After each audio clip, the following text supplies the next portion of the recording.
to start by first thanking Rob Koenig and Alyssa Schwartz and Rosemary Marcaccio, the owners of this beautiful space, for always extending their love and the energy that this room has. And it's affectionately called the Sanctuary for a reason. And for those of you who have been here for other events, you know what we're talking about. And tonight is we're going to extend a little bit further on that. I want to introduce this amazing gentleman over here. Yeah, that guy. Mike Opisso. I met him years ago, out and about doing things, and I heard, he was meditating and having all these wonderful classes and stuff, and I was so excited to finally have met him because I admired him and really looked up to him as a guiding light for all of us, and he has been doing it for so long. And I come to find out that 40 years ago he lived in Japan and studied Buddhism, and for the last 20 years he's made it a practice and has reached many of you. And if you haven't had the opportunity to meet with him personally and speak with him, make a point to do that. He's extremely heartfelt and connected to source and love consciousness. So for the last 20 years he's been practicing and teaching the ideologies of Buddhism and oneness. So I'm very, very honored that he and I were able to do this together. So give it up for Mikey.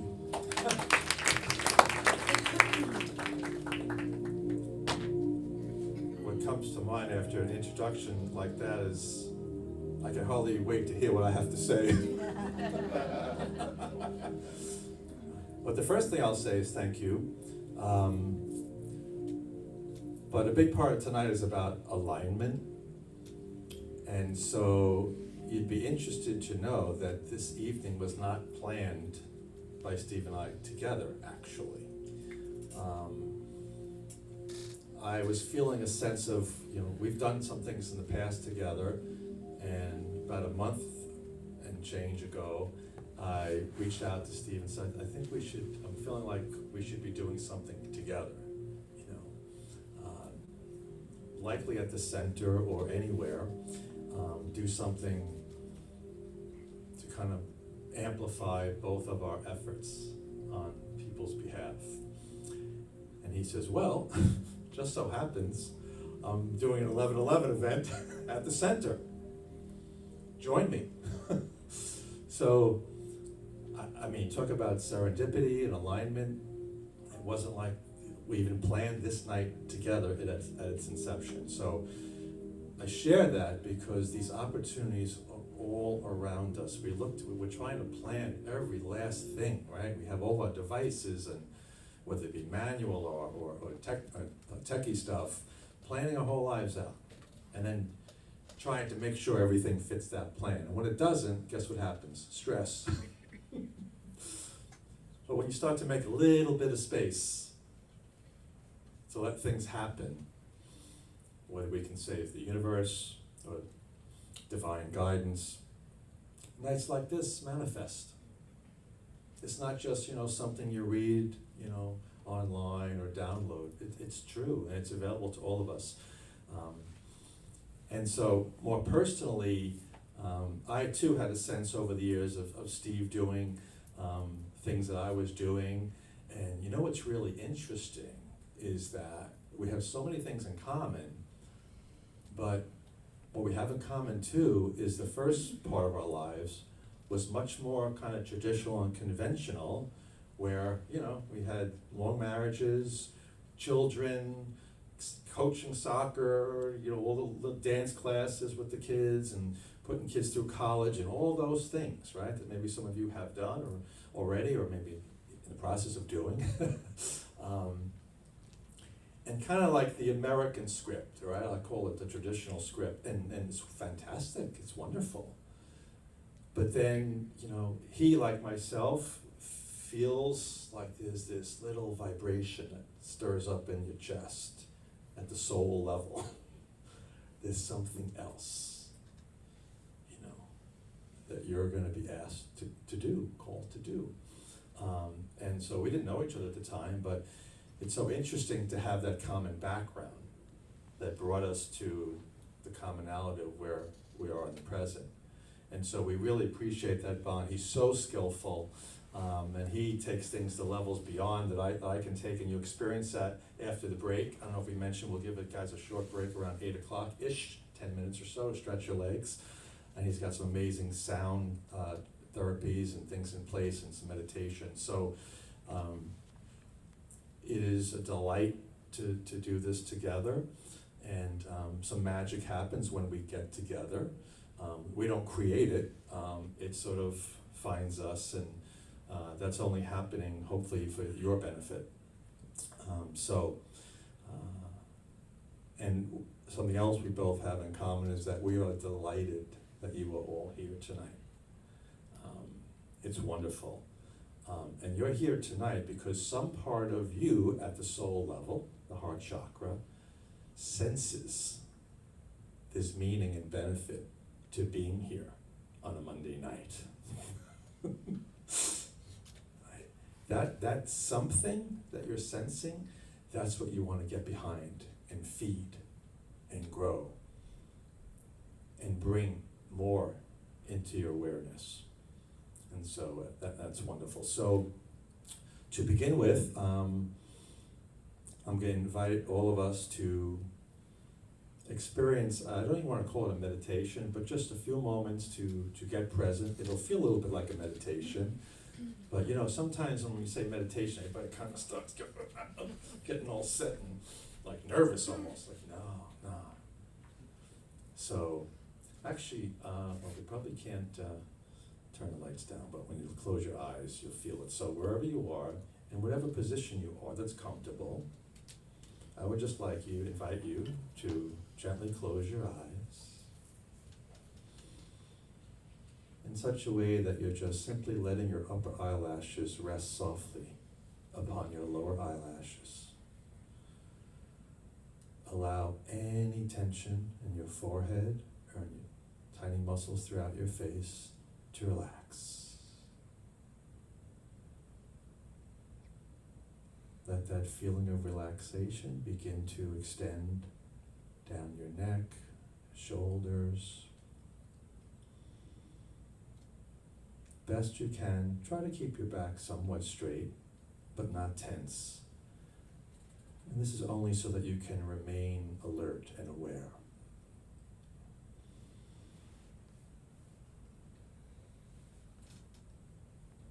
And what's so helpful in terms of becoming present is letting go of everything that is not here in this moment. So I invite you to forget about events earlier today, later tonight, tomorrow, the things posted on your refrigerator or in your phone or on your calendars. Just for now, let it all fall away.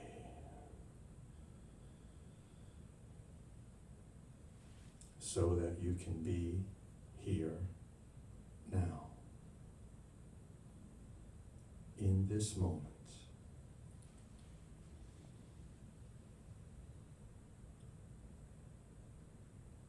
And while you're letting things fall away, let any expectations of what tonight's even about for the moment fall away. And going a little more deeply, let the experiences of your life to this point, where you work, who you're with, what you do, what you drive, what you wear, what you own, none of that is your true self. Those are earthly conditions that are part of conventional life. It's fine, it's wonderful.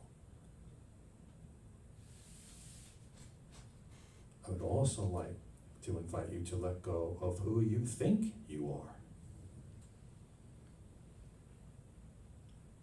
Because I must say, that is not who you truly are.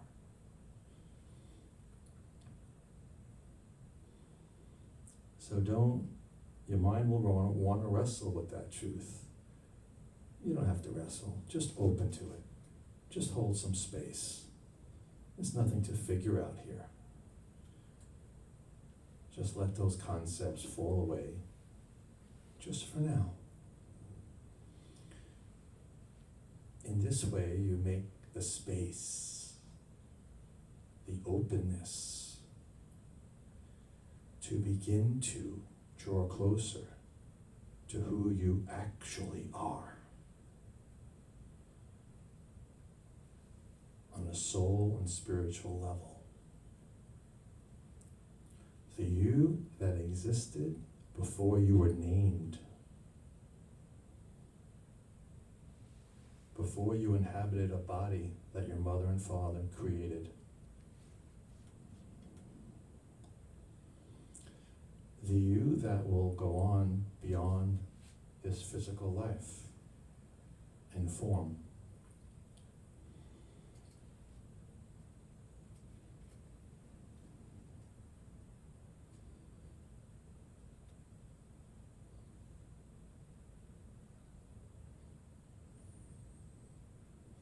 In the same way that a sunny day is the absence of clouds, the truth of who you are, is the absence of who you think you are, the absence of the experiences, the accumulations.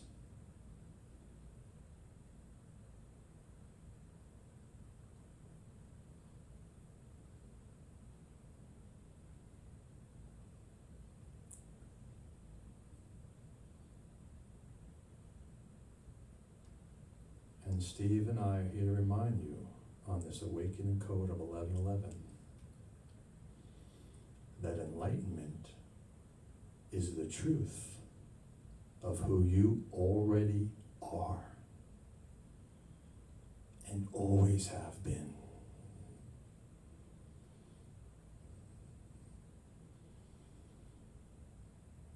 Tonight is an opportunity to begin to recognize that, to draw closer to that true self.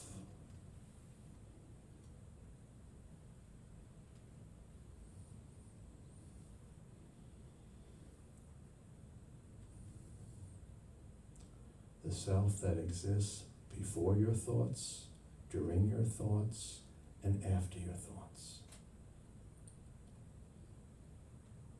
The eternal you.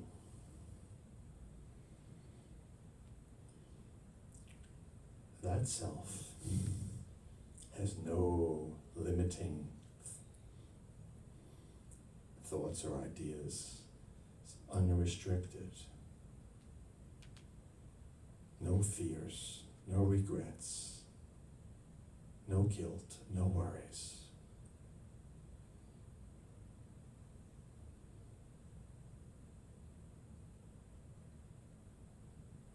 It's your natural state. Completely peaceful, completely pure,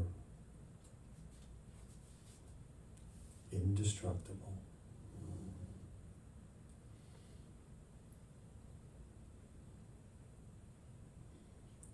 Many people, sadly, perhaps at the very end of their life, literally on their deathbed, might begin to realize this. But at that point, there's not too much they can do. but for all of us here, it's everything we can do.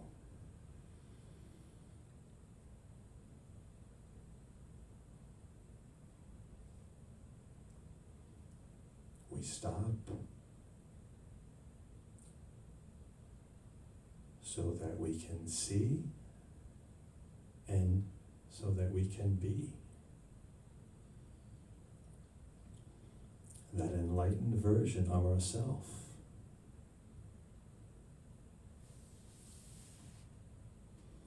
And live in the light of that truth.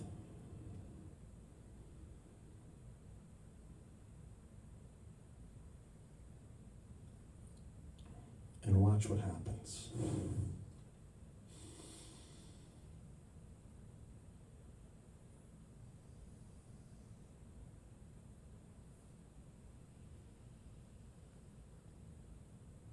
It is a peace that passes understanding.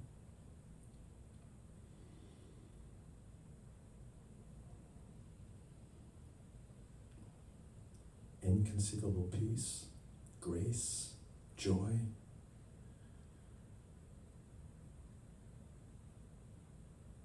And love. Pure love.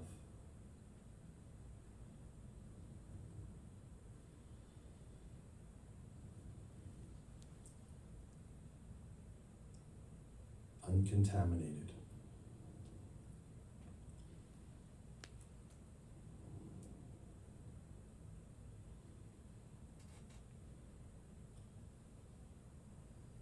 And so this is an invitation that Steve and I extend to all of you to make this inquiry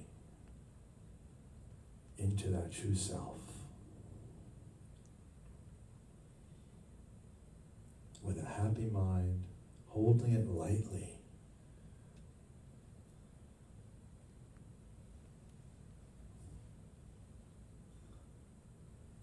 And truly,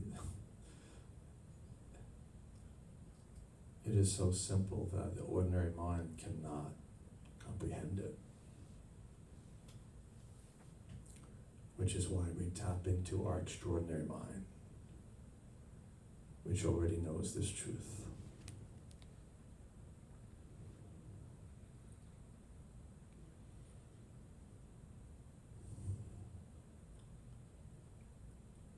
Before arising from this meditation, I would invite you to take a nice, slow, and gentle in-breath. Hold it for a second or two, and then exhale. Feel free to do that a couple of times. Breathing in, holding, and breathing out. Let's do that one more time. Breathing in, holding it, breathing out.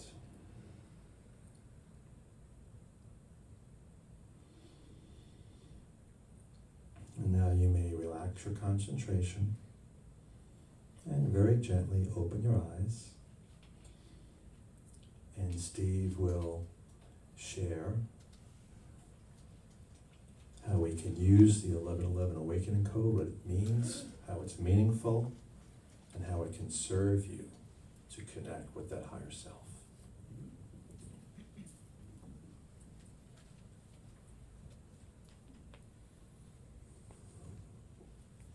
Wow. That was beautiful, man. Perfect. The tonality of your voice is very captivating, and I'm sure everybody agrees. It's important.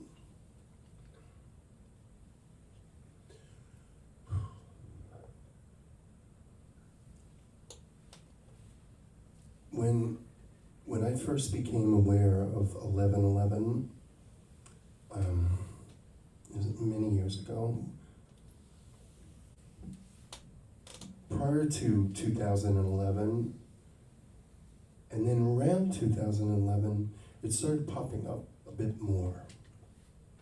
leading into 2012. And over the years, I've shared stories with many people, many of you in this room included, about your experiences, about when all of a sudden things started showing themselves, revealing themselves to you. And it became a thing, and I realized that it wasn't just me, it just wasn't just a handful of people, but a lot of people. It was like, oh, 11:11, every time I look at the clock, it's 11:11, or if I turn my head. And it just became more prevalent among people's awareness. And then there were people in my life who would say, it's twice a day, of course, it's going to happen. Look at the clock, it's by chance, sooner or later you're going to see 11:11. And I said, yeah, that's true.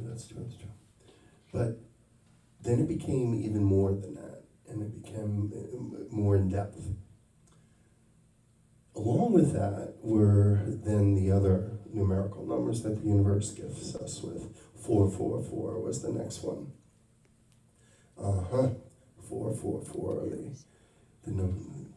the angels, which I really embraced pretty closely.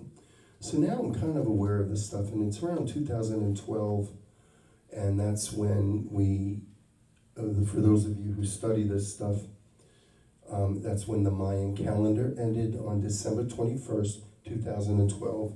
There was an actual linear timeline date that we can look back at the beginning of this new ascension process that we're all experiencing now. The Mayans knew. They were around for quite some time, and they had access to celestial energy. Their calendar was 6,500 years, so it predated Egypt, and it predated a lot of things. And they knew, and all of a sudden, in fact, I was having this conversation the other day with somebody, and they said, oh yeah, I remember there was this man who tried to get everybody to, buy things and get things because the world was coming to an end on December 21st, and that was it. And there were people actually believed that was going to be the case. Well, in essence, in some capacity, it was the world as we know it was coming to an end. Those people who channel this information indicate that we ended a cycle, literally 26,000 years. It takes our sun, our solar system, 26,000 years to revolve around another solar system called the Pleiades. Many of you are familiar with the Pleiadians. Their central sun is called Alcyon. Our solar system actually rotates around Alcyon and the Pleiades as we're both rotating through the Milky Way galaxy. It takes 26,000 years for that trip to occur. We just ended that in 2012, and we're now moving into a new paradigm called the Age of Aquarius, where things are starting to wake up. We're being shown, we're receiving celestial and solar codes, and they're activating the codes that are in each one of our bodies. And we're starting to wake up to the fact that we are beings of God source, and we are creators ourselves. And we create with our thoughts and our intentions, our words, our actions. Humans are actually extremely powerful, and we've been dumbed down for a long time. And we're emerging from that now. It is my belief, and it's shared by others, that every one of us in this room, we've all had past lives together. It's not by chance that we're all in this room together right now. It's not. It's a synchronicity. The tribe, so to speak, is reuniting. And some of us have met each other at different times, and some of you have known each other at different times, but there's a purpose in which we're all gathering and having conversations and tapping into our authentic self, like just shared with Michael. There's a reason for this. We chose this. Our soul chose to be here and to be a part of what some say, many say, this is the greatest time ever in the history of humanity to be human. People who don't understand that comment are probably going to respond and say something like, well, have you looked at TV lately? Have you looked out your window lately? And there's so much chaos and there's so much turmoil going on and divisiveness and polarity. How could this be the greatest time for humanity? But that's not the way it needs to be perceived. The perception is we're waking up to our truest sense and our authenticity and our ability to create. That's what it means. And it's happening in mass. Millions across the planet are doing this, having conversations like this, gathering like this. Scores of children are being born, waves of them. We label them the crystal children and the rainbow children and the indigos. They're coming here. They're already wired differently. They're here to help us. They are souls in this beautiful infinite universe that have chosen, like you chose and I chose, to come here and be a part of this grand awakening where an entire species and an entire planet is going to shift into a higher state of consciousness.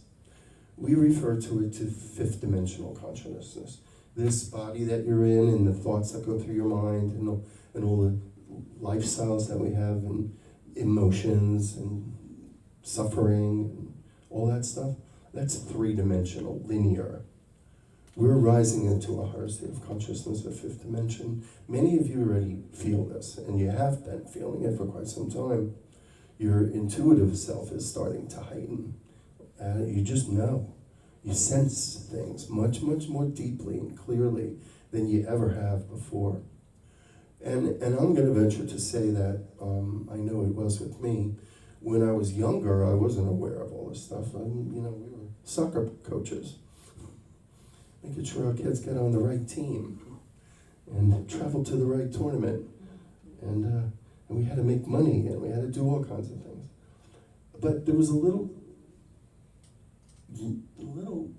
nudge every so often from the universe, or your higher self, or your guides, or your past loved ones going, hey, Steve, hey, Mike, hey, you there's more than what you think, and there's more than what you perceive. You just need to let go of the analytical mind. And when we let go of the analytical mind, we can enter into the higher mind, which we enter through the heart center. It allows us passageway to this beautiful field. We call it a unified field, or higher mind. What would we use? Universal mind? Universal consciousness. Universal consciousness, yeah. Where we can step into it. Just like Mike said, all right? Stop thinking. Just breathe. Feel that. Feel. Just feel. Don't think. And with that, we have this amazing capacity to go from one state of consciousness to another very quickly and effectively and efficiently. And I know a lot of you have been practicing this and bringing it into your life. Doesn't matter, no matter where you are, you can shift. We don't always need to be in our analytical mind, because the analytical mind only is capable of past and future. Your analytical ego mind is only capable of existing in the past or the future. It cannot exist in the state of presence. It needs clock time. Eckhart Tolle shares a lot of this with us. So when you choose on purpose to activate your ability to be present or to be in a state of presence. You activate your awareness, which is your soul awareness. You rise above thinking, literally. You're hovering as the observer of you, and the observer of life, and the observer of everything else. Above your ego, above your things, above your stuff, above society. You're literally floating. The other reference Mike made also was, it's your non-physical self. You are a soul. You have a body. You have a body, and we have an ego-thinking mind, we have a personality, we have free will, and we have 6 senses. And then they kick you in, say, okay, there's no instruction manual, but good luck. You'll figure it out. And that's why we came here. We came here to figure it out. Many of us have taken thousands of lifetimes to figure it out. Many people are never going to figure it out. Some people don't even want to figure it out. There's a lot of them still around, and you have to exist with those other humans. That's what Netflix is for. That's what it's all about. Yes. So we're constantly reminded of the 3D linear all the time. But sticking with this being a train of thought, rather.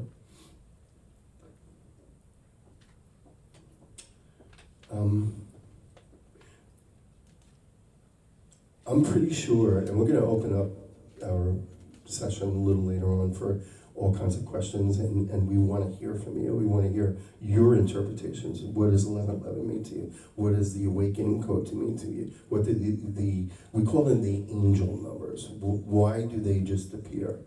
You know, my dear friends here in the front row from the Beating Hearts, are 3 of the most amazing women I know on the planet. Their whole organization is all about, they all lost their children to heroin addiction. And they created an organization to help each other, to be there for each other. And I remember with my pal Linda here,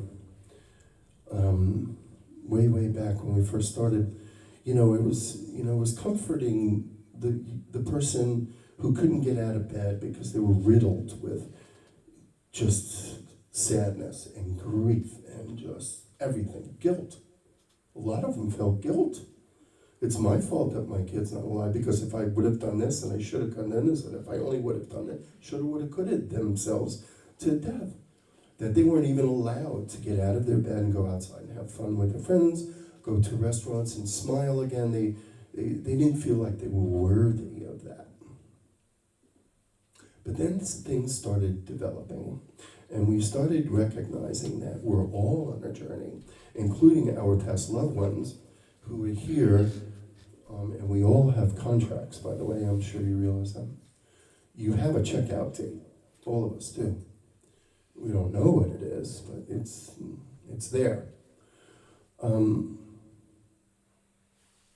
When we started realizing this, and we started really diving into the soul aspect of the transition in grief, did we realize all of a sudden the angel numbers started appearing, like out of nowhere. You would be thinking about something, and then you turn your head, and 444 is there, or we would have sessions together, and an intuitive would be in the room. An intuitive would be saying, "Oh, Bubba, what is his name? Bubba? Bubba's in the room." Now, Bubba was a past loved one of one of the mommies that wasn't even in the room, but he showed up in the room to be a part of what they were creating, this consortium of women and moms and dads, rather, that are all sharing the same thing and reminding themselves about heart, love, consciousness, God source, all of it. And we realized that their loved ones were actually guiding the sessions. Like they brought the mommies together on purpose type of thing. That changed everything. And we would kid around a lot. We would say the synchronicities that come with the numbers, the 11s and the 444s and 333s. You can't make this shit up. You just can't. It's the synchronicities they're just there.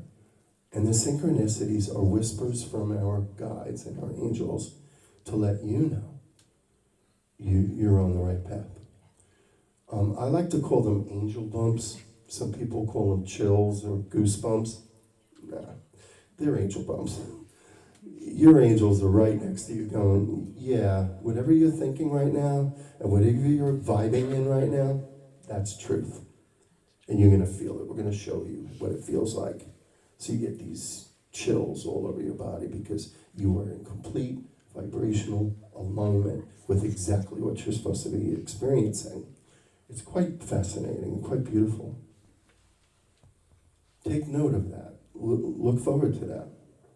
You can actually create it by leaving the analytical mind and entering into that sacred space. Sanctuary, we'll call it. So, the 11:11 today, let's talk about today. Why this 11:11? There's November 11th every year. What makes this one so different and so special? Those who channel information, in other words, there aren't history books that have all this wisdom in it. This comes from people who channel information, who have access to God's source and the angelics, the guides, the archangels, the past loved ones. They know, and they're here in support of us because they want us and are assisting us to rise our state of consciousness so that we can evolve into a higher vibrational existence and create and experience joy and love and unity and compassion and trust, creativity and purpose, instead of fear and doubt and limitations and anger and frustration and polarity and separatism and greed. That's where our human existence is now. We're right, it seems that, this is my perception, we're right there. We're right there. And everything that you need on an individualized basis, because we're all dealing with our own life traumas, past life traumas. We all have it. We've all came to this human existence in this timeline so that we can release it together and help each other release it. We're teaching and showing each other how to enter into that space, how not to be totally consumed with analytical thinking 24/7, and to let it go. So right now, as we speak, and all day today, and even days leading up to today, is probably one of the most amazing opportunities that you have in your life to manifest what you choose and desire in your life. Today. So during the course of the session, we're going to spend a little bit more time, Michael will, and then I will, entering into that space and you talking to the universe and telling the universe what you're ready for, what you desire, what you resonate with. Your capacity to, for lack of better words, fast track that is incredibly, there for you today. It's an energy, we call it a portal. Sometimes portals are misunderstood. People don't really understand what is a portal yet. You go through this little circular thing and you go into another timeline or another period of time. Yeah, it's kind of like that. For the most part, our limited minds can't really wrap itself completely around how amazing this universe is that we live in. We have no clue. We're very, very limited as to the degree of incredible magnificence that is the universe, that is you. That's why they're trying to keep us dumb, the dark energies, because they know once humanity wakes up, we can't be controlled. That's what they're afraid of. So what do? They play the fear card. They're going to turn the internet off, or they're going to shut down your money source, or your food source, or your water source, or this source. They're going to make you afraid.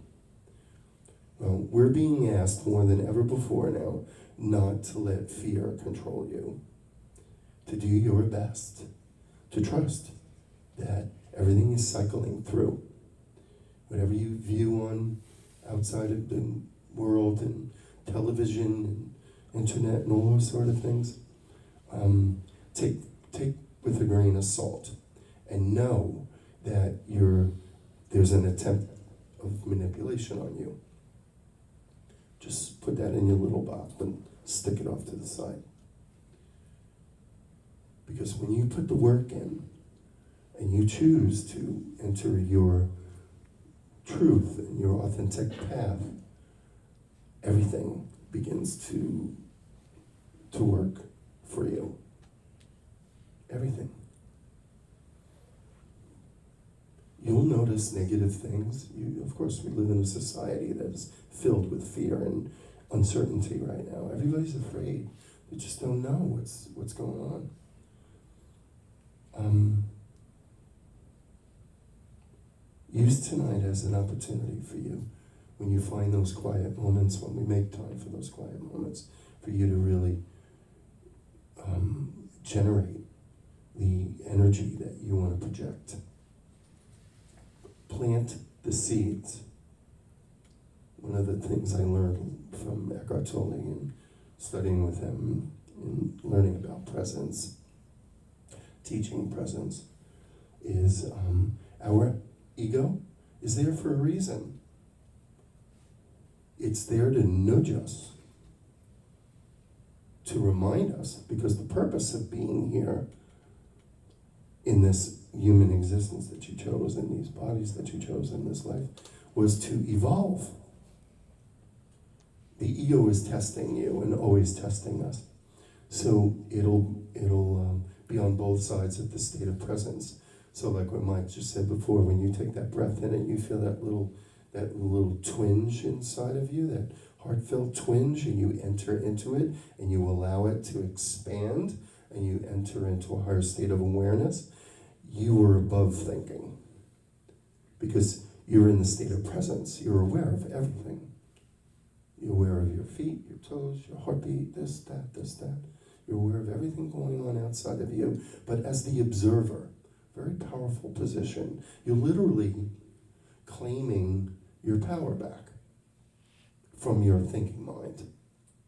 We, as a species, have basically given our power 100% to our thinking mind since you were 5, and gazillions of lifetimes before that.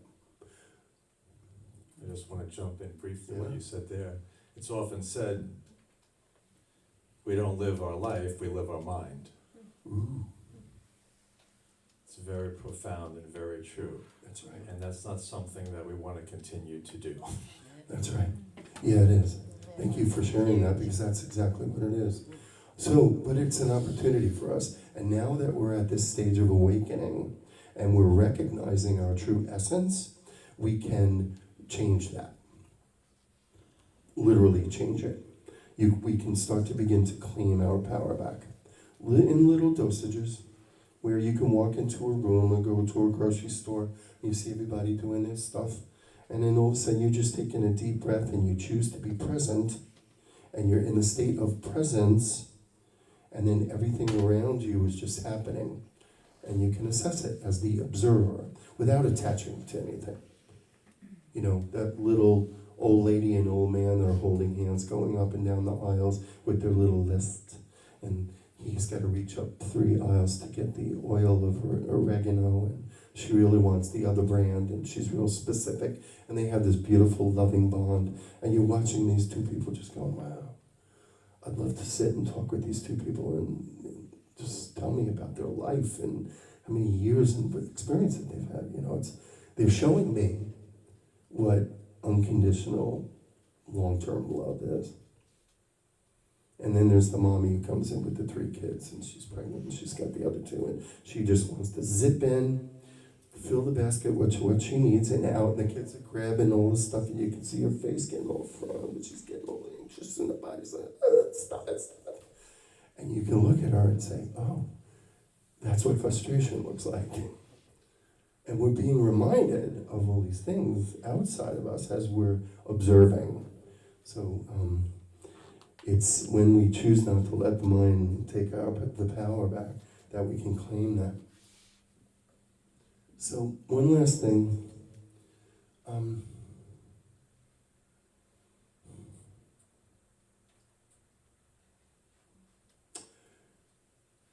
What I feel is probably the most important part of the 1111 awakening code. What does that mean? What does awakening mean? What does a code mean?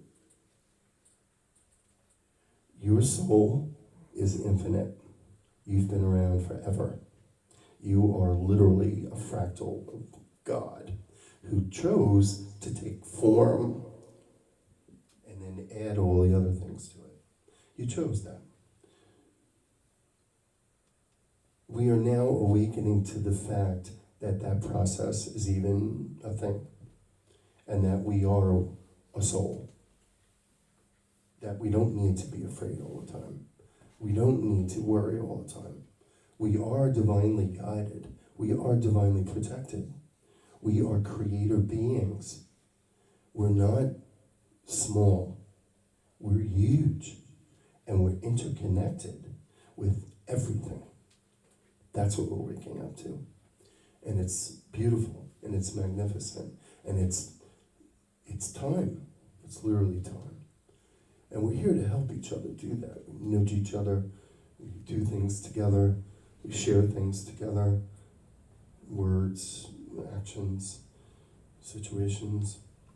So this whole period of, we use the word enlightenment. Enlightenment is beautiful, it's a beautiful thing, but our journey is not about the destination. It's about the journey. Like, you wake up each morning and like, what do I get to do today? Instead of, what do I have to do today? Which most people do. I gotta get up early. I gotta go to work. I gotta deal with these humans. I gotta put in 40 hours. And you have to do this and you have to do that. We probably spend more time have to do things than we get to do things. But when you flip that narrative on purpose and choose to really accentuate the things that you get to do, whoa, it changes everything. I hope you feel that. I hope you guys resonate with that. Because it's really important. And I know when I'm in this guy's presence, Michael has such a unique, really in-depth way of sharing with us how to get out of your head and how to get into your heart and how to get into your soul essence so that you can experience good things. If you've been on his YouTube page and see all his YouTubes about how to deal with this situation or how to deal with this or, what's the best way to perceive this or that, it's really wonderful. So, Mike, with what we just shared together, what do you feel is really supportive way of embodying that in our day-to-day. Well, a couple of comments that kind of bubbled to the surface as you spoke. And so I'm going to start by sharing those. Sage advice. I'm not the sage, I'm just the messenger, but so anything that I've said so far, or Steve has said, tonight, before tonight, after tonight, all of you already know. As extraordinary divine beings, your true self, you already know all of this. But what happens is we forget. That's what the definition of mindfulness really is. Mindfulness means remembering. Now we are in such a vacuum of outside conditions and just, trying to exist and deal with this and that and kind of doing our best and hoping for the best and, trying to avoid the worst and, this, what happens is we end up enduring life rather than enjoying life. And so that's what a big part of this is to look at how can I enjoy my life? And that's where some of these intentions, and we're going to do a meditation shortly to answer your question of how we can do that on a daily basis. So it's important. Mindfulness is remembering. And no one really can ever tell you anything new once you truly understand that, as Steve said, you are already a fractal of God, already enlightened. Enlightenment is not out there. And the journey that Steve refers to is not to some mountain peak in Tibet, which is awesome if you can do it, but it's getting rid of all the unenlightened aspects of your being, mostly between the ears, or buying in to who you think you are, or what all the pictures in your photo albums show, and maybe degrees on the wall, or what's in the bank, or what you do, and who your relatives are. That's all fantastic. But those are the accumulations of experiences that happened once you came into the physical reality. The spiritual path is a return trip to who you were before all that.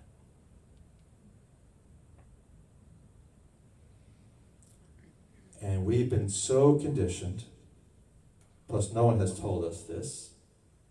You could go through the full education system and have a whole bunch of doctorate degrees. No one is ever going to tell you this. Which is such a sad reality. We're in a society that would rather kind of medicate you and have you stressed out, and how that whole thing goes, right? Somehow in this society, it took two beautiful words and you made it like a negative. So I'm speaking of the word free and spirit. Two wonderful words. But somehow along the way, when you put them together, it's almost like a little bit of a negative connotation on someone. Like someone might say, oh, how's your sister-in-law? And you're like, well, that one, she's a free spirit. She does her thing. We don't know what she's going on with her. Or what's your brother doing? Did you go to that school? He's a free spirit. Once we may see him for Thanksgiving, maybe we don't know what's going on. How unfortunate. Steve sort of alluded to the fact that, in an earth-based society, what is it, 300 million people roughly in the United States? They don't want 300 million free spirits reclaiming their power. So that's why you don't get this in school. You're not going to see it on TV. You're not going to be encouraged to claim your power back. What power? The power that existed before you inhabited a physical form. And the power that will continue when your body ends.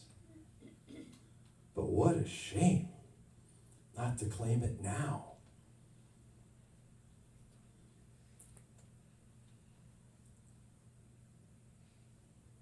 It's like, what does Wayne Dyer say? Like, through the teachings of the ages, if you only knew how extraordinary you are right now,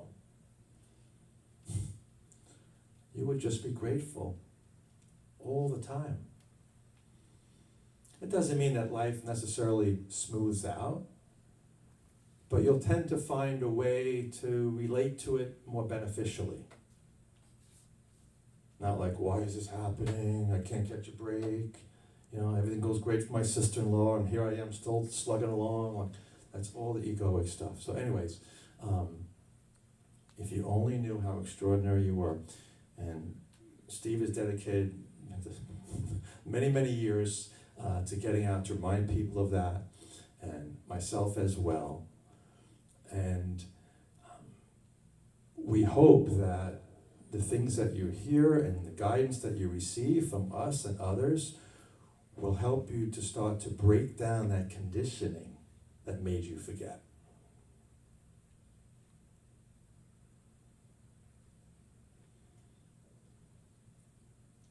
Because now you could, like, so before this meditation, I want to connect to what Steve said in terms of, okay, Steve mentioned, yeah, we all have a soul contract. What does that mean? Well, before like our kindergarten picture and before that, there's a purpose that we were sent here for, to carry out. And trust me, it's not to keep up with the cable bill or the rent. Yes, you have to kind of do that, but that's not why we're here.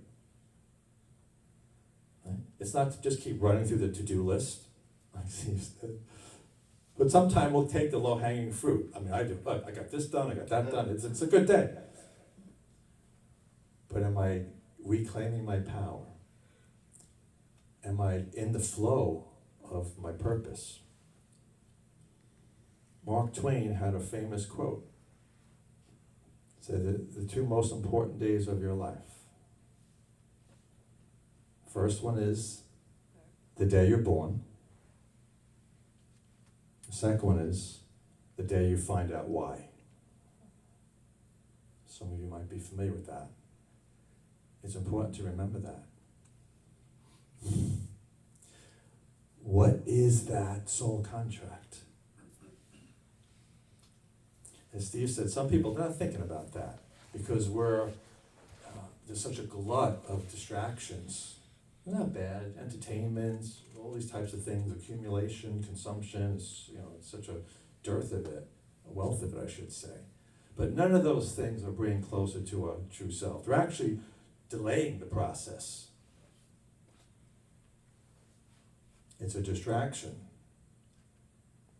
Again, we don't live in a part of the world that's encouraging us to claim our power. It's more like, look over there. So we can do what we need to do to kind of keep you controlled. But in the spirit of this grand awakening that's coming, and Steve brought it out, like this group that's here tonight has never, ever been assembled before. And even if we all pinky swear it, it'll never, ever be assembled exactly as it's presently constituted. So there's a bond, and it's not by accident. But when you leave here this evening, it's just as Steve said, with sowing the seed, we'll kind of set the program so that you can start to wake up with a different first thought in your head before you go and check the emails and check the texts. Or maybe you take things you do, like when you put the coffee pot on, remind yourself, what's my why? What's my why? And our whys are not to be confused with, the bucket list. I want to go, I want to go here, I want to go there, I want to do this trip and that trip. That's all fine, worldly pleasures. Now you'll know you're getting close to your why because it's effortless. Joy, peace naturally flows to the surface. It could be just sitting by the beach and feeling the warmth on your face and knowing that, yes, I feel the connection to Source that sent me here, and where I'll return. That's simple. Or in your vocation.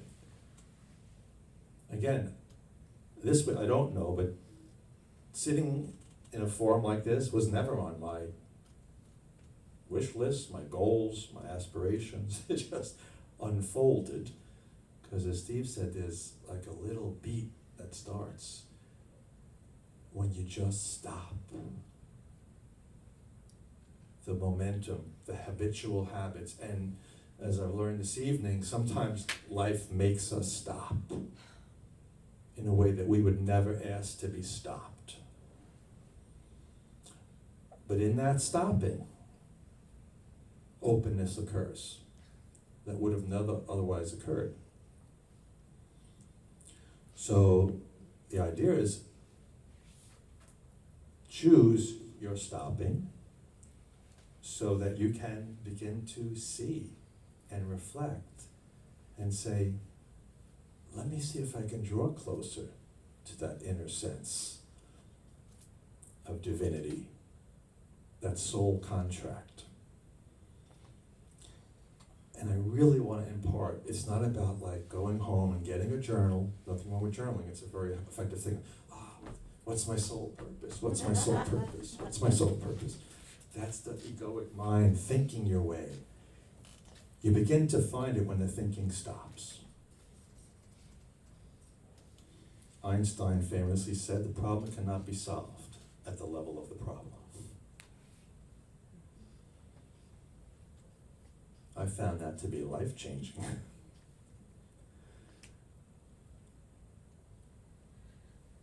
When you really stop, when you really open to this, when you take to heart what Steve has shared, you begin to see. And we might use the term, work at this, or, Byron Katie, a lot of her movements called the work. Don't look at it as work. Who wants to work? I want to relax. It's not work. It's stopping the work.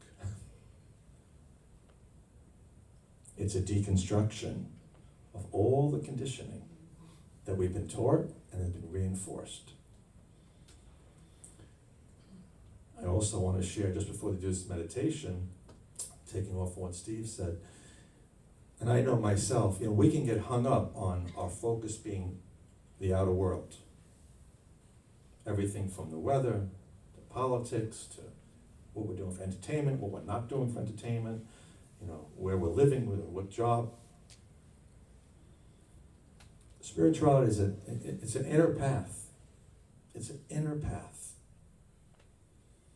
And we need to begin to slowly turn our attention away from all the things we're trying to control out there, of which we have this much control over.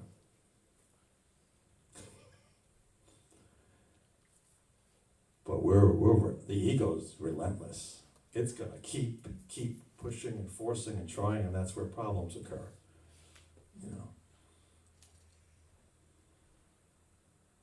It's been said, right? We live in this world for now, but we're not of this world. We are passing through.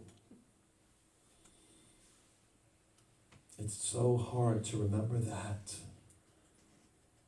When we get into disagreements with people and arguments, or who doesn't like nice things and all, but when we're like, we're just trying to make more money to acquire more things and a bigger house and another car and all these things, all to be left behind. Anything and everything that we're aspiring to accumulate and possess in the physical world, we're going to lose anyway. So that doesn't mean we, live a monastic life per se, but it's the degree to which we're exchanging our time to acquire, accumulate, consume, own, possess things that we'll never be able to keep. And all the while neglecting the true self, the soul contract, our life's purpose, which is a joyous, effortless, radiant existence. So next time your biggest dilemma shows up and you're just ringing your brain with, you're just passing through. Doesn't mean we don't care, but we start to make sort of a logical discernment of how much energy and strife and relationships am I going to sort of just blow up, you know? How important is it really? What's the other analogy that comes, right? There's the bird and then there's the nest. So we can say the bird is our spirit, the nest is our physical reality. That's why there's Home Depot and Lowe's and, to take care of the nest, right? And there's practical purposes. But as a spiritual being, the bird, we're not staying in the nest. It has a functional purpose for a little while. That's not our home. So we just need to look at once in a while how much energy, how much investment in things that are just about this temporary existence that we're exchanging for what's really important. So let's see. We can either take a bit of a break or I can roll into that. Let's do the meditation first. Okay. Is it right? Well, we need the lights for the Zoom, but okay. So, we're going to experience another meditation. We kind of take I can take these lights down. the back lights a little bit. Because it's not, it feels like it, but it's not about Steve and I, and it's about you. And it's about you experiencing, even just getting a little taste of what the heck we're talking about. And again, there's not like newbies throughout. People, you go here because you already have a sense. So we're watering that seed. We're reinforcing, supporting, guiding what you already have a sense for. But like anything else, because our conditioning to be so heck bent on a physical world and possessions and so on and so forth and routine, we sort of neglect feeding the bird. So, find yourself a comfortable meditation posture.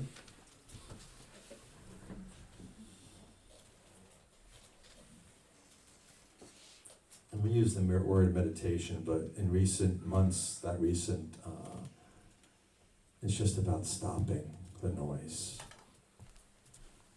stopping the loop of incessant thoughts. So we create some space to do that. So once again, allow your eyes to gently close. And I would invite you to delight in this experience. Delight. Because you're being invited to draw closer to your true self, the highest version of who you already are.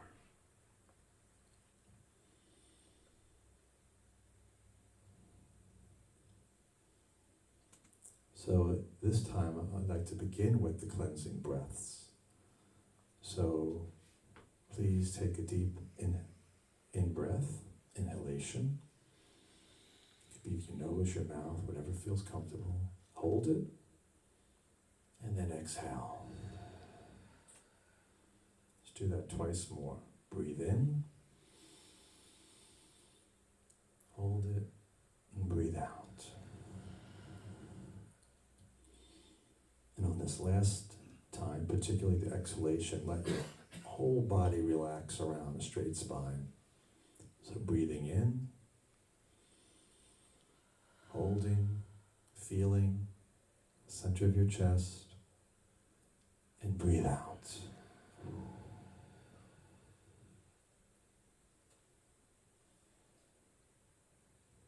This will naturally allow your mind and body to begin to still.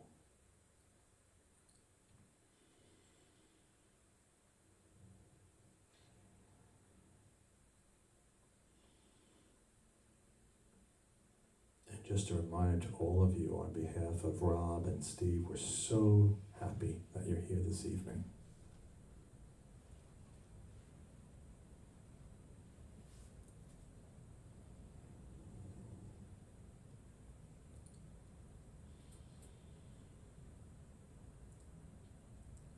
So I would like you to do a gentle scan of your mind in this moment.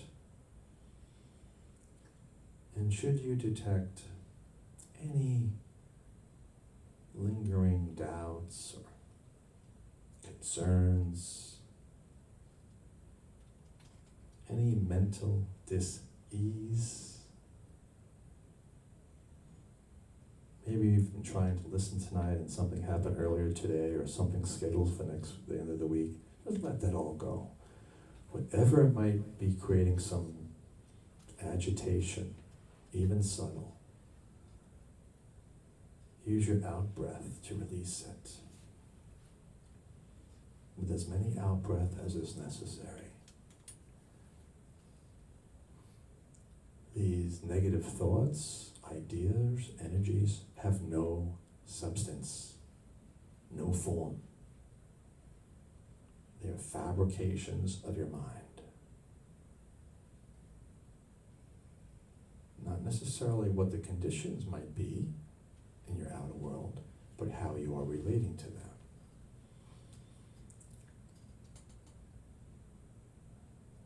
So take this opportunity to release any negative ways in which you might be relating to anything that's occurring in your life, past, present, or upcoming, so that you can gently and joyfully just be here now.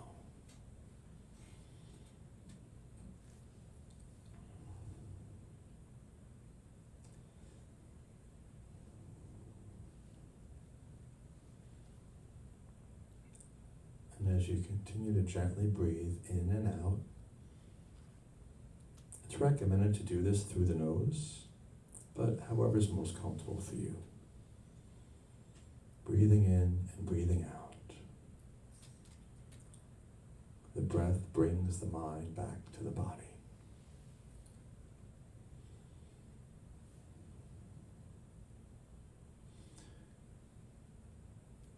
And today, on this special occasion of 11/11, because the portals are wide open to your angels, to your God source,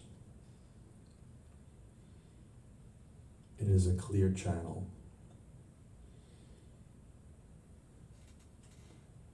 And through that channel, I would ask you to imagine, with each in-breath, receiving peaceful blessings in the form of a pure white light from Source, from those that sent you here, divine beings.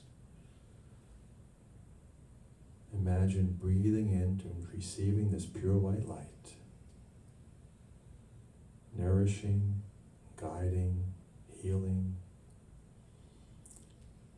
and visualize that pure white light going deep to the center of your chest, allowing your heart center to be pervaded by these peaceful blessings.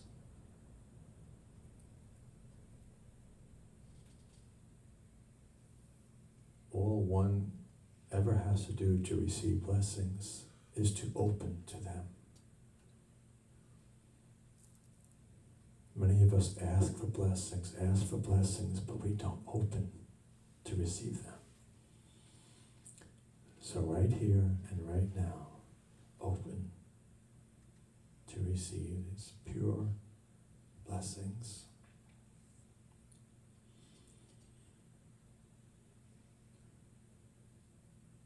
Mixing, see this white light mixing with the natural state of inner peace that already and has always abided in the center of your chest. It's where your subtle and very subtle mind abides.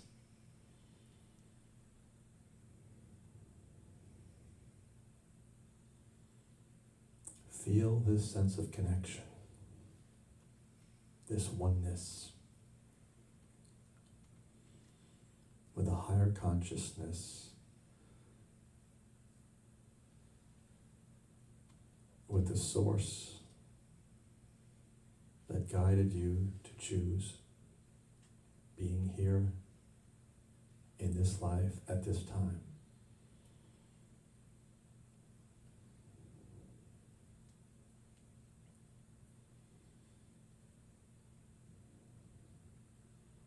Now, if your mind darts off somewhere else, just bring it back to your breath without judgment.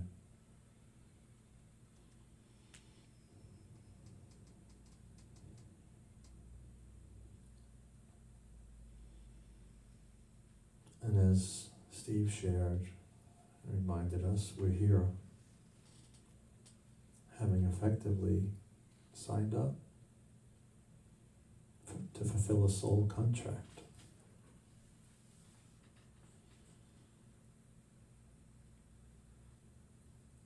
And as you draw closer to your true self, your extraordinary being, without thinking, just start to see what might arise, what sense you might feel that might begin to remind you of what that soul purpose is, the why.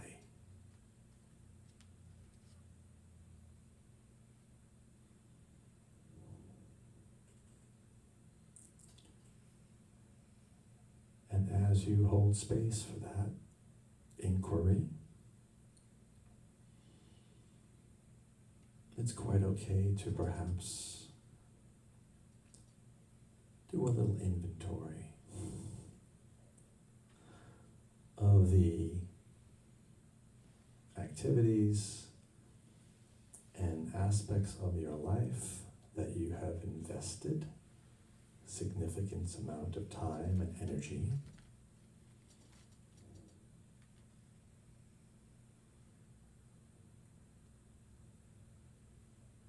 and begin to explore which of those activities seem to resonate or align with what that sense of your soul's purpose actually is. And similarly, investigate very gently, there's no judgment here, what activities and energies you are investing each day, each week, each month that don't seem to be aligned with bringing you closer to peace, joy, fulfillment.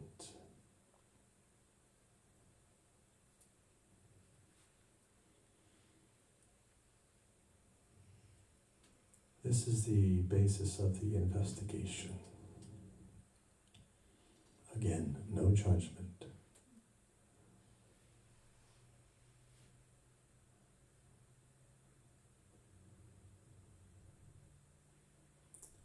It's an observation, witnessing your own daily life activities.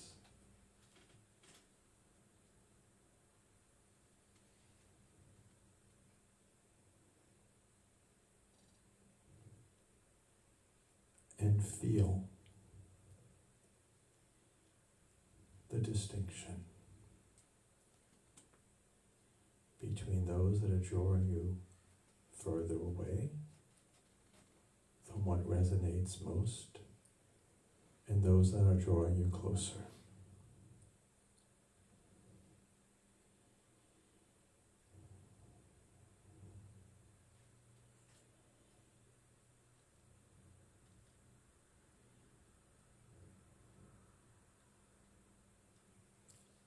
And because we're gathered here on this extraordinary opportunity, this invitation, this open portal to divine guidance, I would invite you to set an intention. If there's some discernment between those things you're doing that draw you away and those that draw you closer, set the intention to manifest what you feel will be best.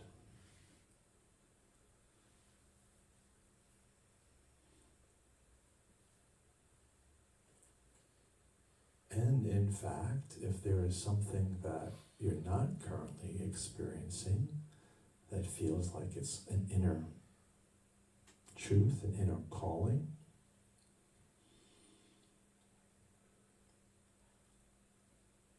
Steve and I would invite you to embrace that. Identify that, even if just a subtle, hazy recognition. It's recognition nonetheless. And use this portal for clarity.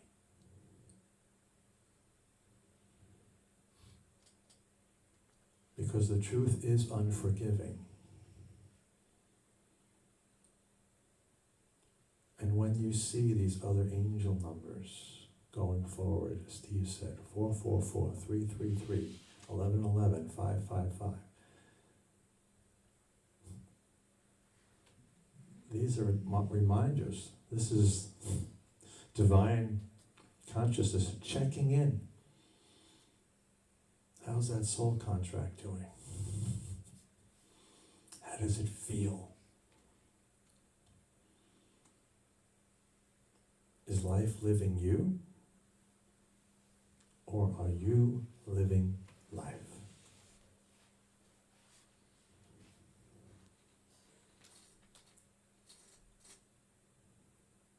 And set the intention this evening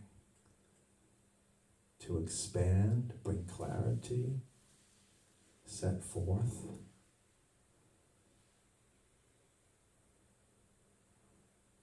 those aspects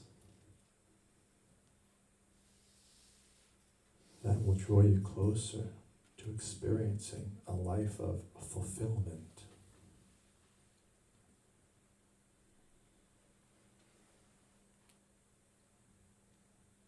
In spite of all the outside noise and conditions, that's why you're really here, or while you're here.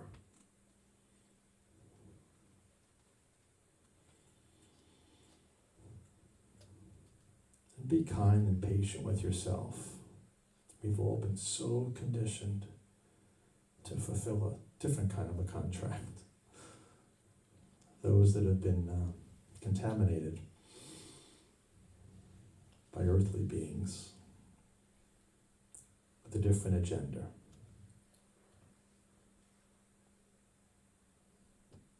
There are certain practicalities to some of those things, but it's your life to live.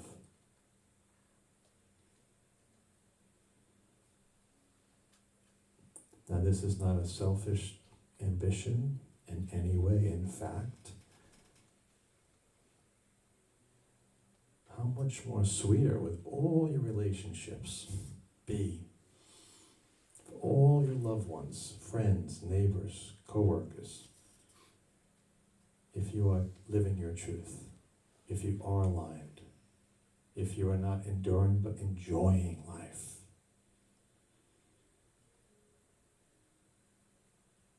So much more beneficial, not only for yourself, but for everyone as Steve said, that we're already connected to. But we enhance that connection because you're living on purpose. And as such, provide a very powerful example for others to do the same.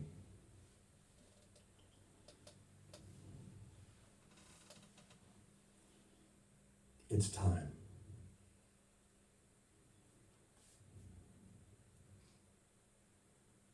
Call off the outer search and identify the path that is already in your spiritual DNA. And enjoy.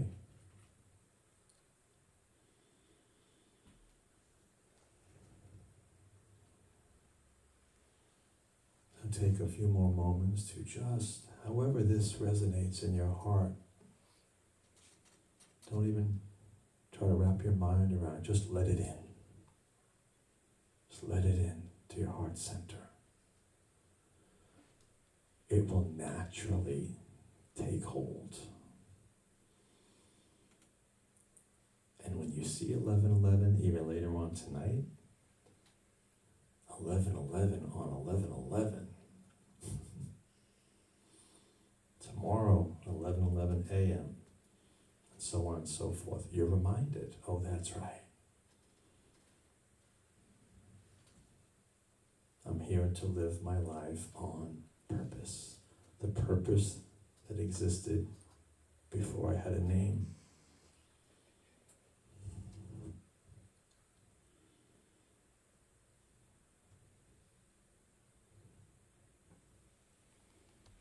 And lastly, I just invite you to delight in this invitation, in this opportunity.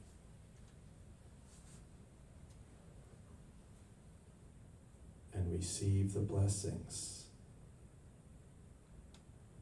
that are just waiting to be poured into you once you open to receive them.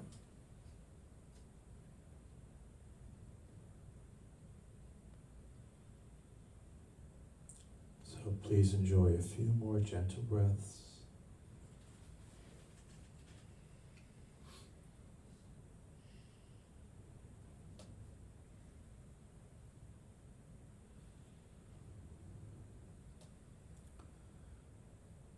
And you may now begin to relax your concentration. And very gently, you may rise from your meditation.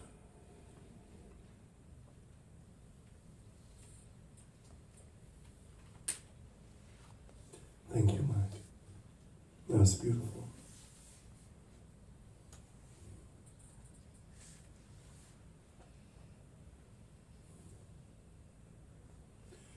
Okay, we're going to turn the lights on and use this as an opportunity.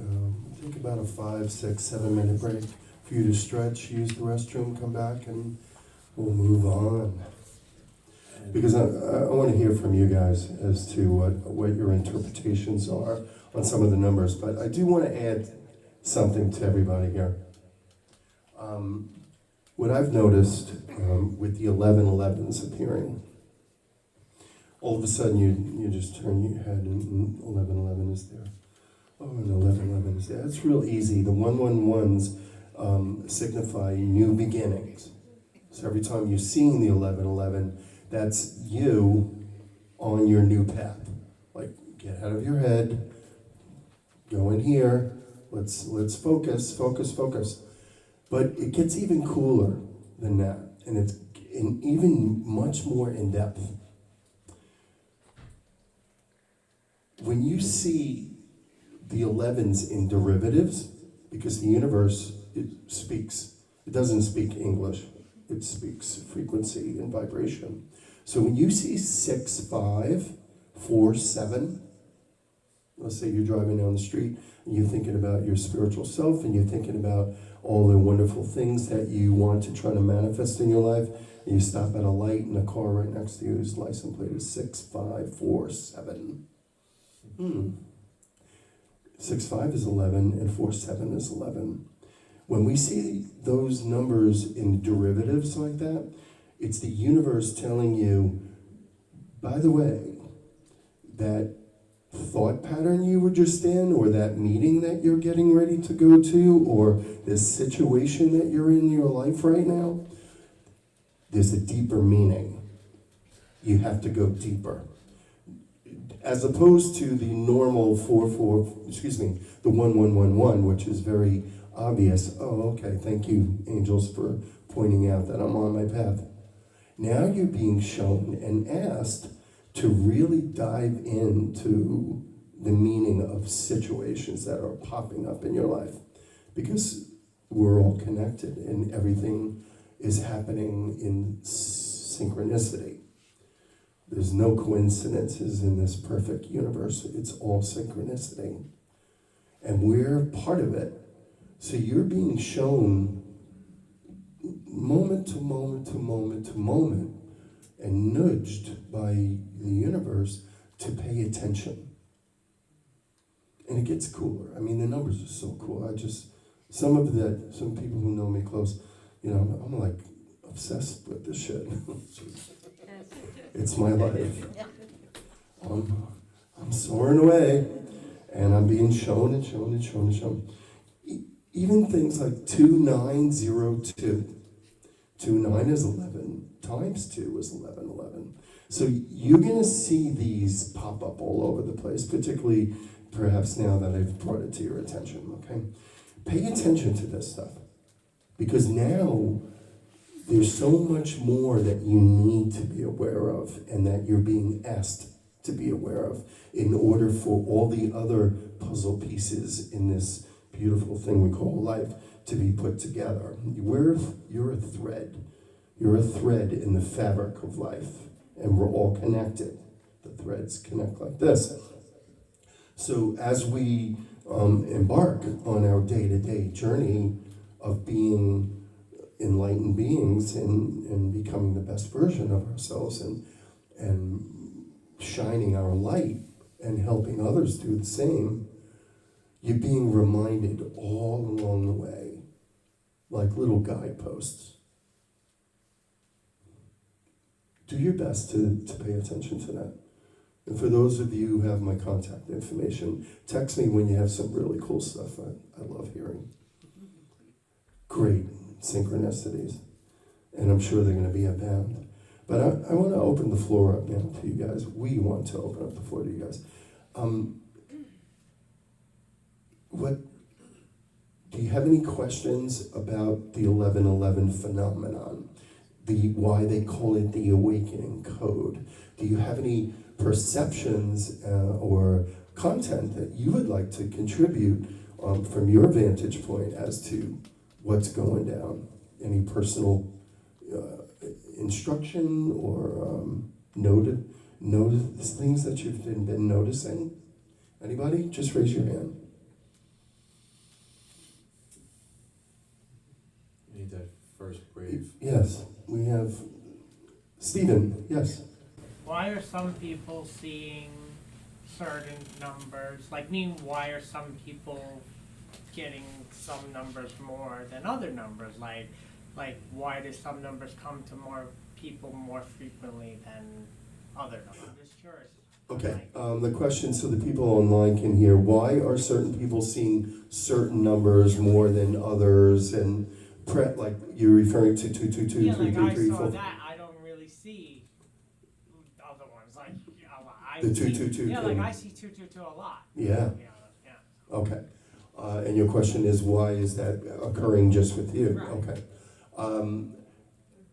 Your guides, your angels, so as we had discussed earlier, you're a soul here having a human incarnation, but your soul has an agenda, a plan, a blueprint.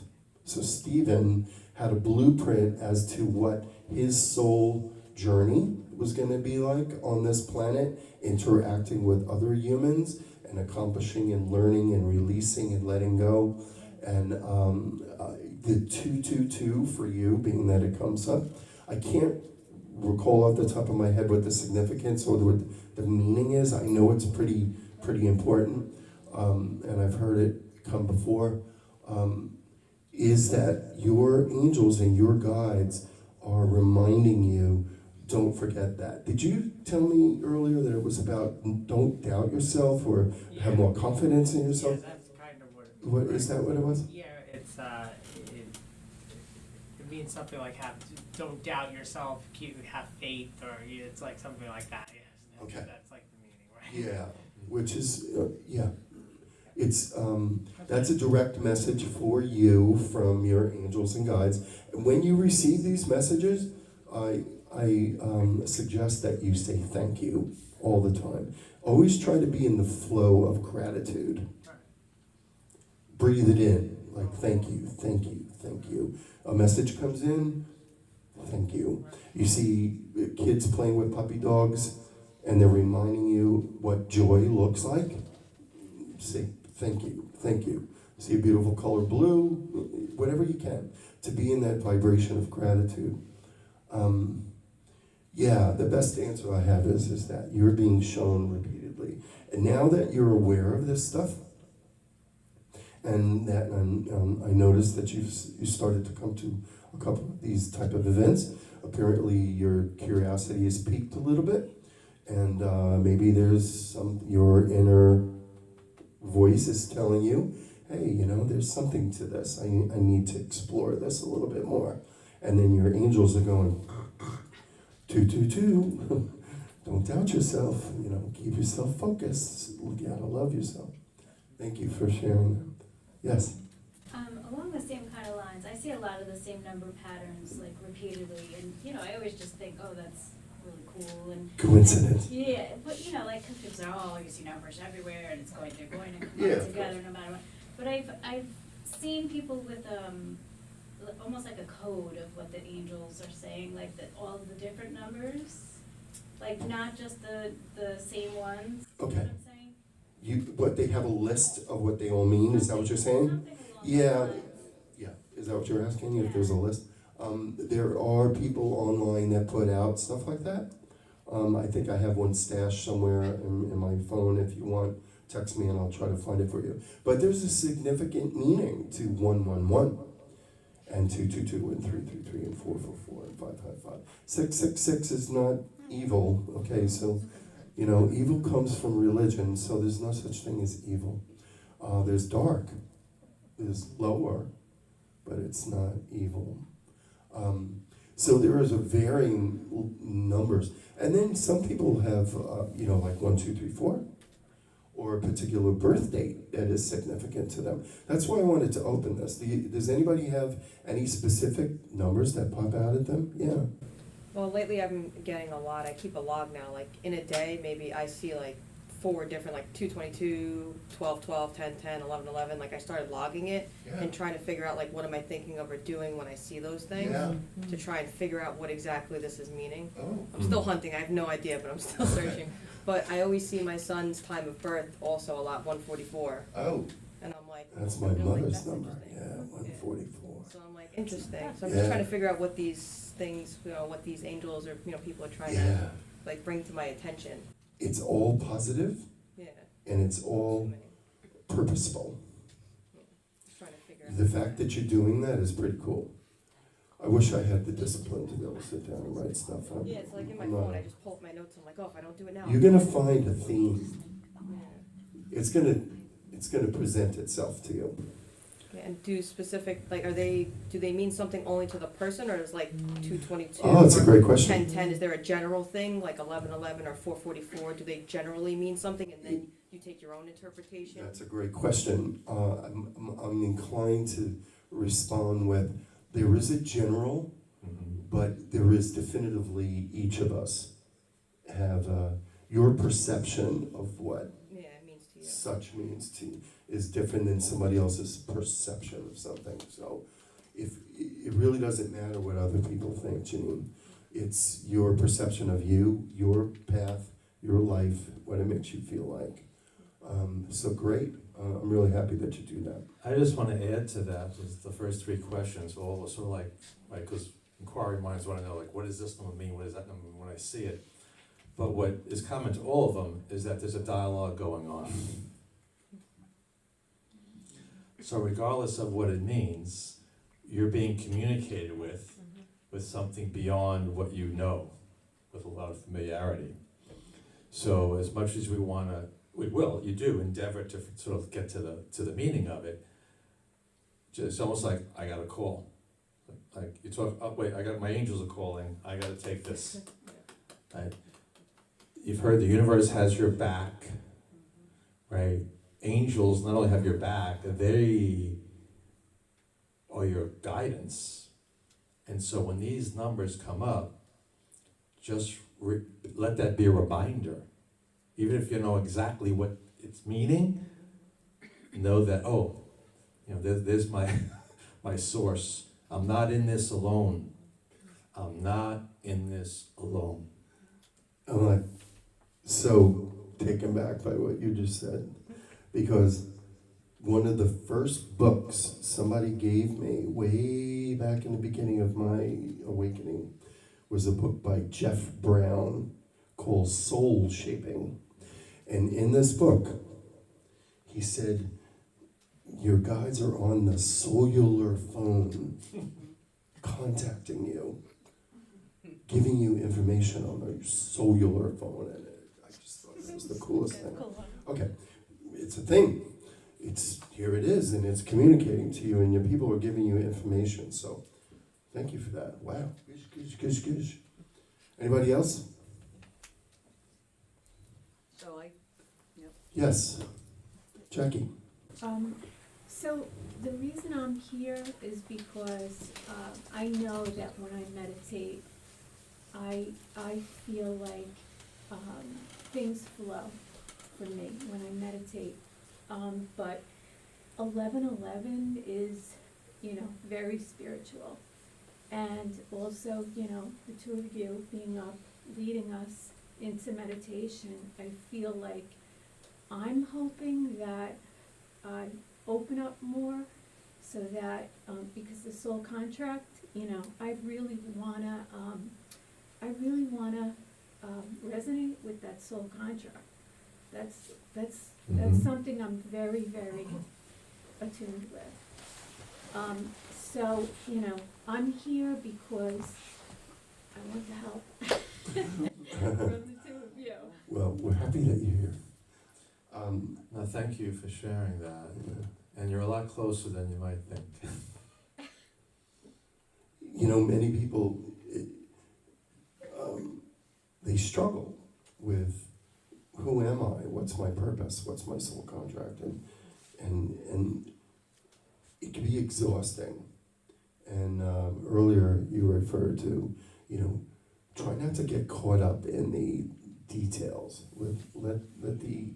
Let the angelic realms show you that. Just trust and accept and vibe in the frequency of gratitude. You'll know. When it's time for you to know, you'll know. Even when people, they talk to you on the street and stuff, and they're confused, and they don't understand you, and they don't understand your spiritual path, and they ask you questions like, why are you doing this? I mean, what's the purpose of it, all this? Almost to the point, and it's not being disrespectful, it's just, you don't need to answer the question because they're not ready for the answer yet. They're just not.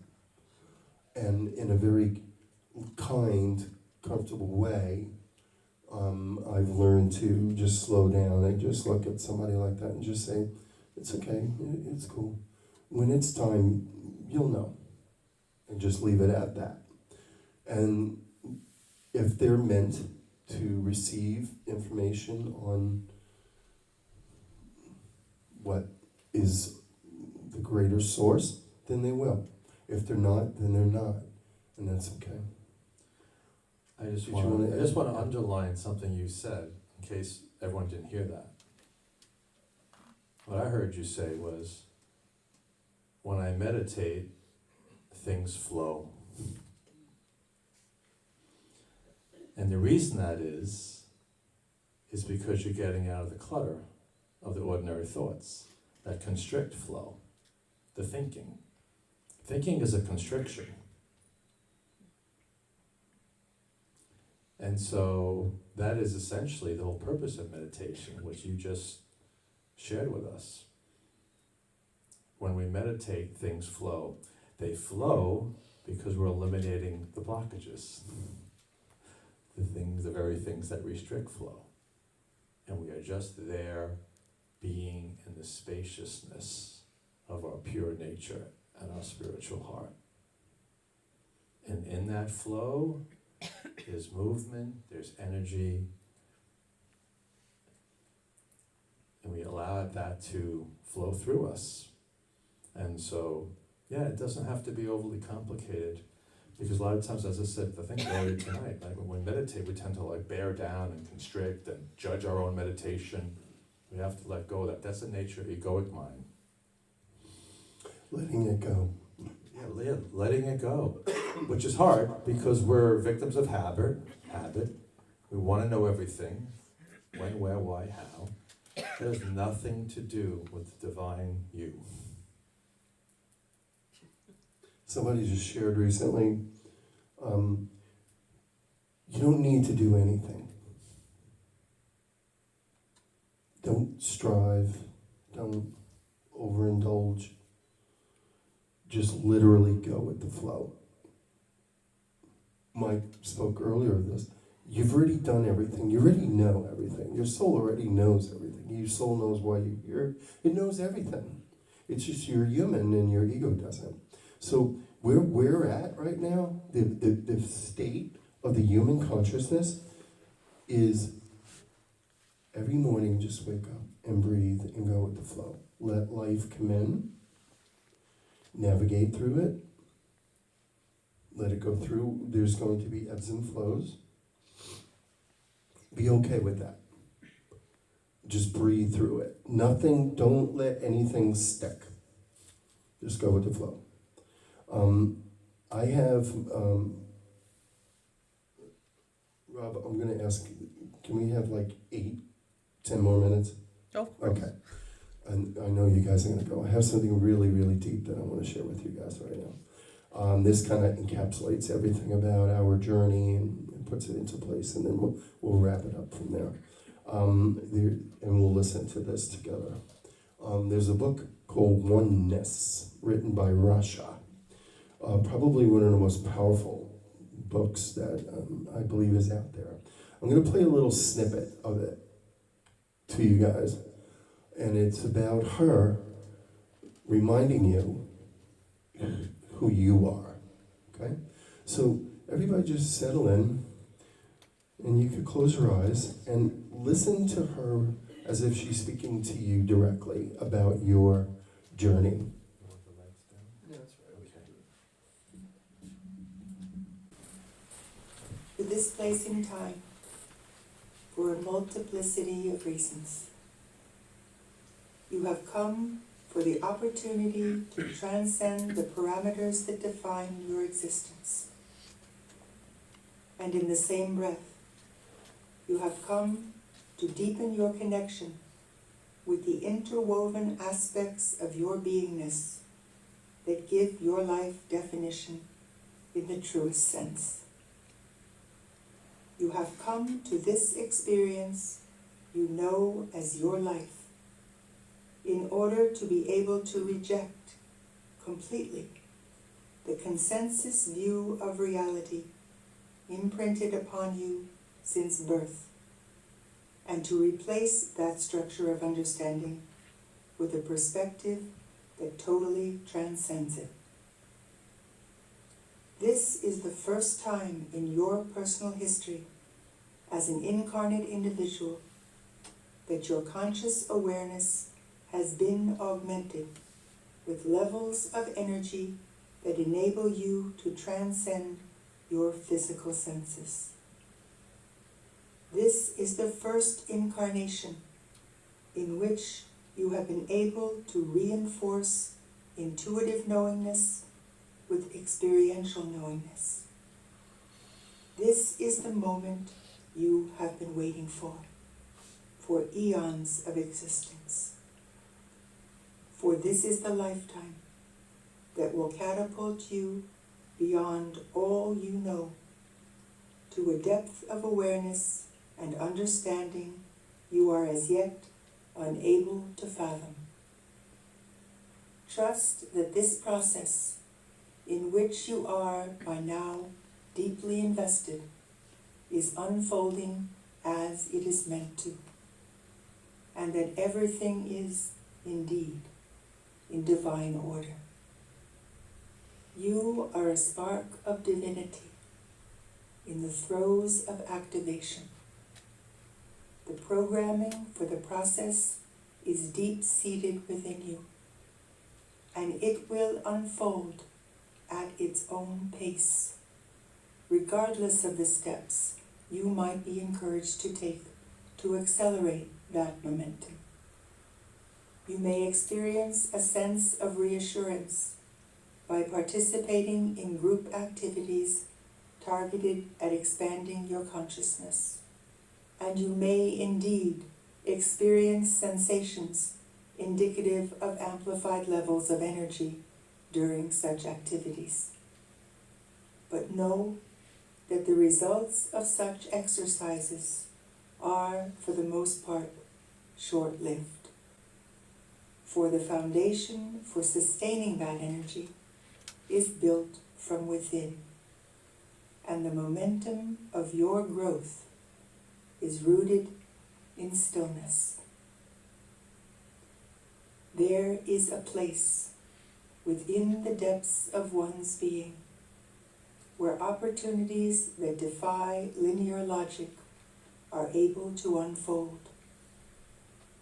The key to maximizing the pace of your process lies in the degree to which you are able to let go and cease directing the scenarios of your drama. Allow life to unfold for you, and recognize the potential in the synchronicity that presents itself.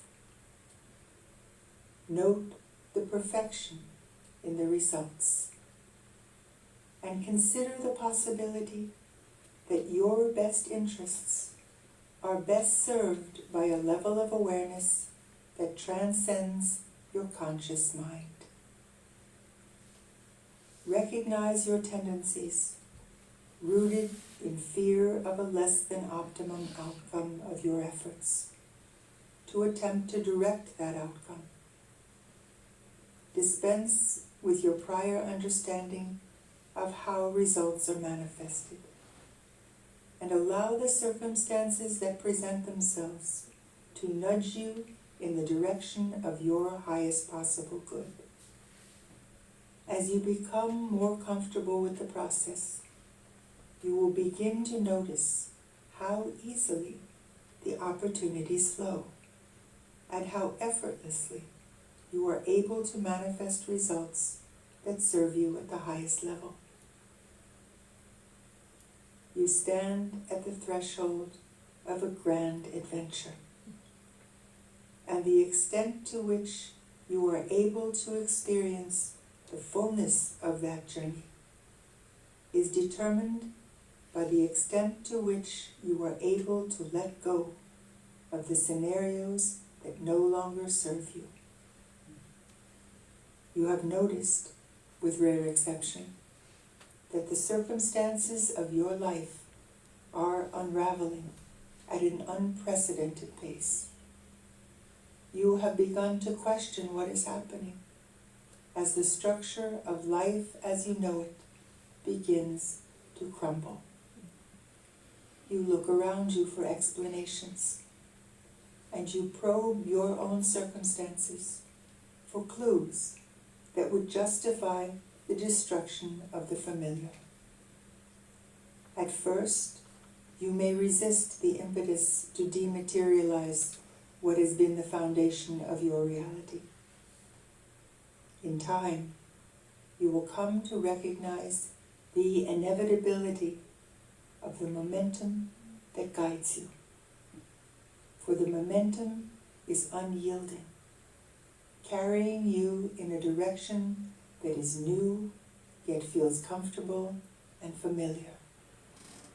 As you begin to release the constraints that bind you to circumstances you have outgrown, you will discover that the direction of choice is found on a road you must travel alone.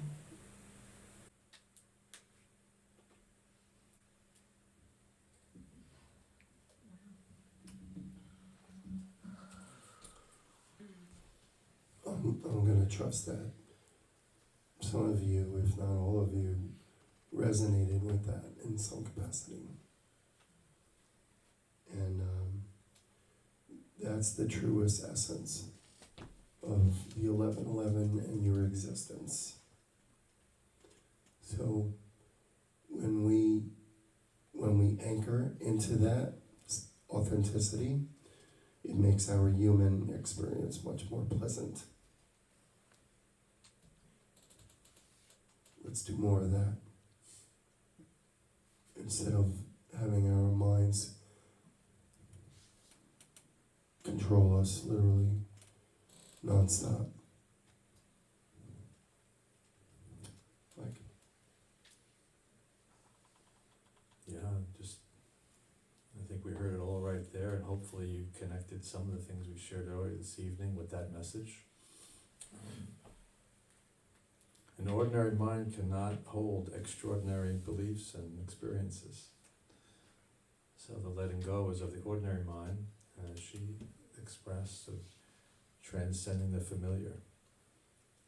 It's not easy to do because there's so much gravity there, there's so much conditioning. And that's not just from this life, it's from past lives. These are well-worn ways. But raise your gaze beyond the well-worn ways.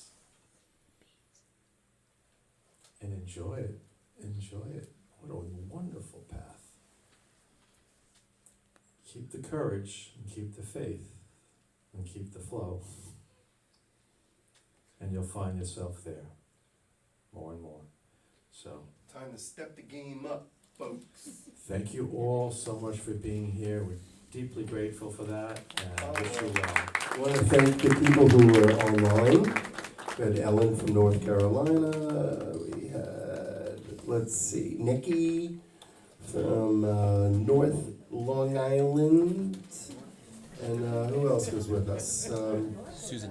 Oh, and Susan. Susan Sheehy used to live right down the block from here. Hey, Sue. Down in Florida now. Thank you, ladies, for showing up. Thank you again, Rob and Lisa, for helping us facilitate tonight. Thank you so much. Make sure you say thank you to this guy on the way out. He's awesome. Come and visit us in all the beautiful events we have here. Thank you for coming. Namaste, our dear friends.